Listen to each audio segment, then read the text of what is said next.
Consider this your debriefing.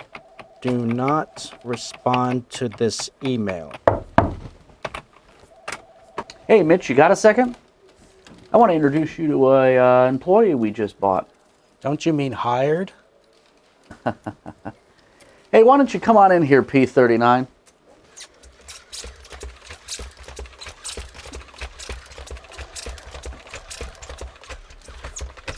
You know, Mitch, we call him P39 because we used FAR Part 39 to purchase him.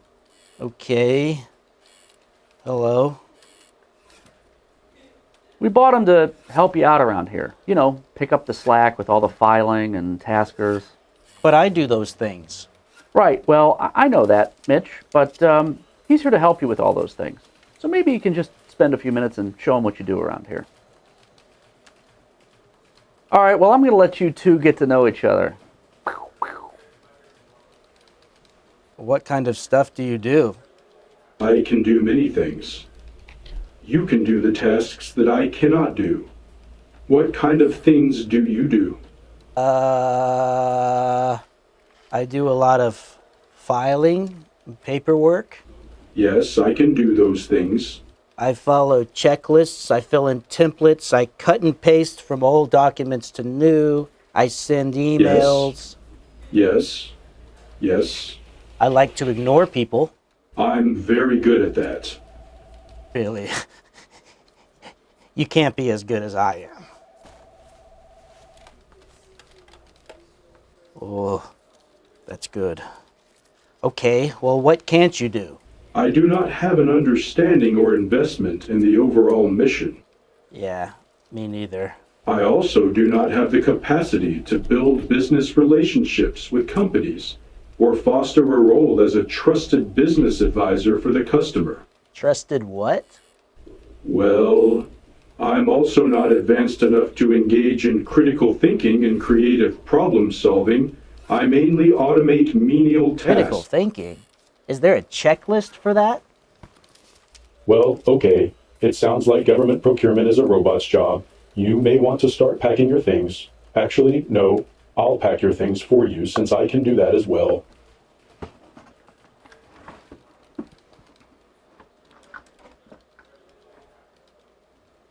I better start changing the way I work around here or the robots are going to take my job away. Ah!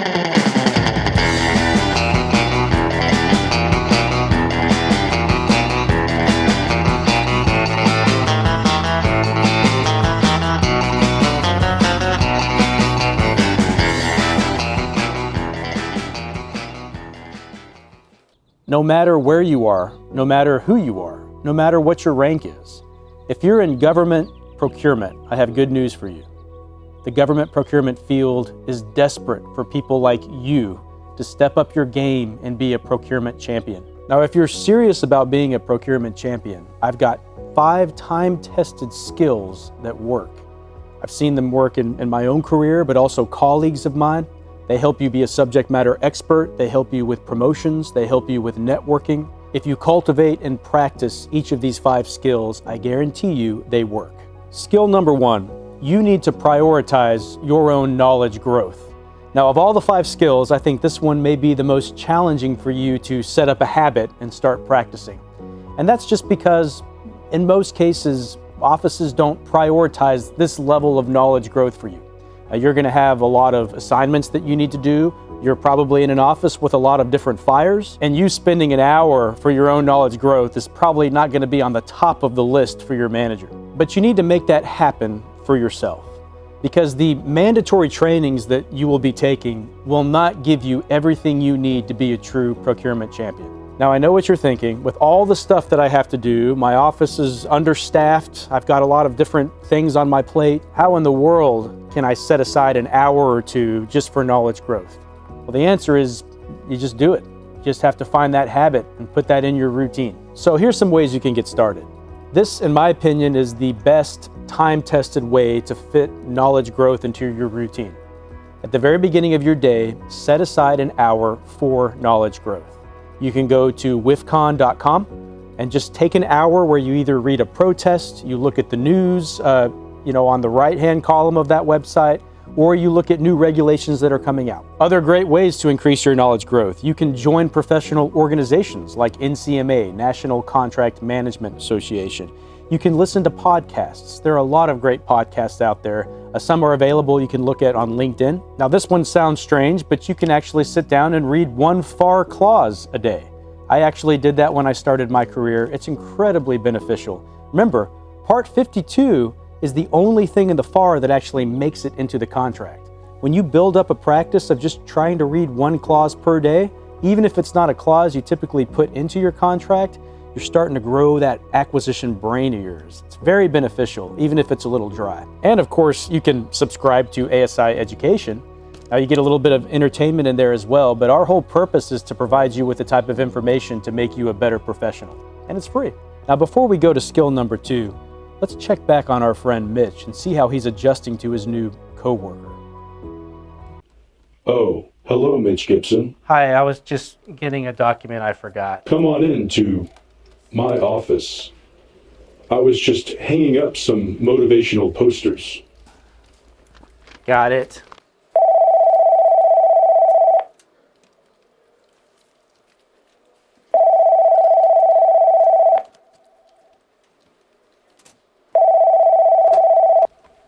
Hello. How may I help you? What's going on with the pult? It's too slow. Okay.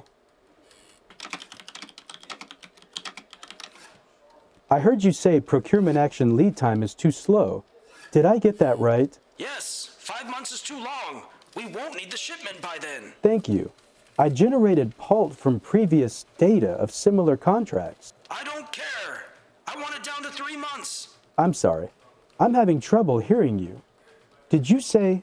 11 months. No! Okay, got it. I have reset the PULT time to 11 months. Can I talk to a person, please? You're killing me. I'm sorry. I do not have the capacity to care about or detect human emotion. Goodbye.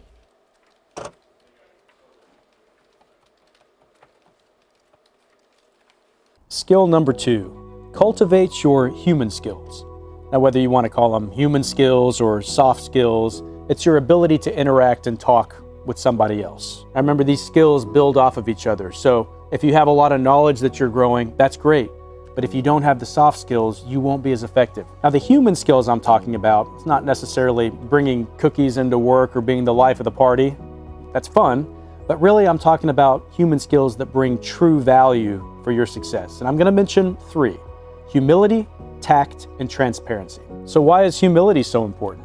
Now remember, if you're going to continue growing in knowledge, practicing skill 1, you will start to notice your expertise grow. You will start to notice people asking you for advice. They'll look upon you as that expert, and that's great. Be humble about it. No one has this 100% figured out.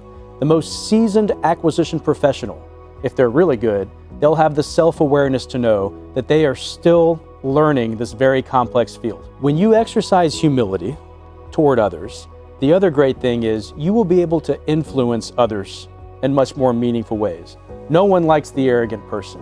If you show humility, people will be a lot more open to hear your great ideas because your knowledge is continuously growing. The other thing is that you, in your humility, will be open to their ideas. So what you'll actually be doing is while you're growing in your knowledge, you will also be open to hear your colleagues' ideas and cultivate a team growth. So remember, when you practice humility, you will be a much more effective business advisor and advisor to your colleagues, and you'll actually inspire them to grow as well.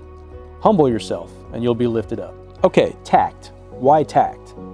Okay, so tact is hard because tact requires patience and diplomacy with a whole bunch of different personality types in your career field.